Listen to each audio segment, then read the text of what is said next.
خطبہ نمبر 238۔ آپ علیہ السلام کا ارشاد کرامی حکمین کے حالات اور اہل شام کی مذمت میں۔ بسم اللہ الرحمن الرحیم۔ یہ چند تندخو اور بدسرشت افراد ہیں اور غلامانہ ذہنیت کے بدقماش ہیں جنہیں ہر طرف سے جمع کر لیا گیا ہے اور ہر مخلوط نسب سے چن لیا گیا ہے۔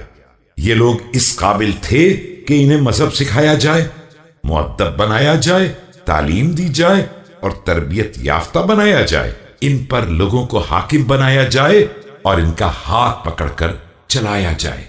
یہ نہ مہاجرین میں تھے اور نہ انصار میں اور نہ ان لوگوں میں جنہوں نے مدینے میں یا ایمان میں اپنی جگہ بنائی تھی۔ یاد رکھو کہ قوم نے اپنے لیے ان لوگوں کو منتخب کیا ہے جو ان کی پسند سے قریب تھے، اور تم نے اپنے لیے ان افراد کا انتخاب کیا ہے جو تمہاری ناپسندیدگی سے قریب تھے۔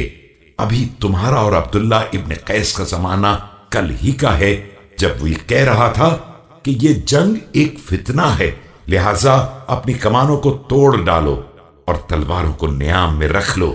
اب اگر یہ اپنی بات میں سچا تھا تو میرے ساتھ بلا جبر و اکراہ چلنے میں غلط کار تھا، اور غلط کہتا تھا تو اس پر الزام ثابت ہو گیا تھا۔ اب تمہارے پاس عمر بن عاص کا توڑ عبداللہ ابن عباس ہیں۔ دیکھو ان دنوں کی مہلت کو غنیمت جانو اور اسلامی سرحدوں کی حفاظت کرو۔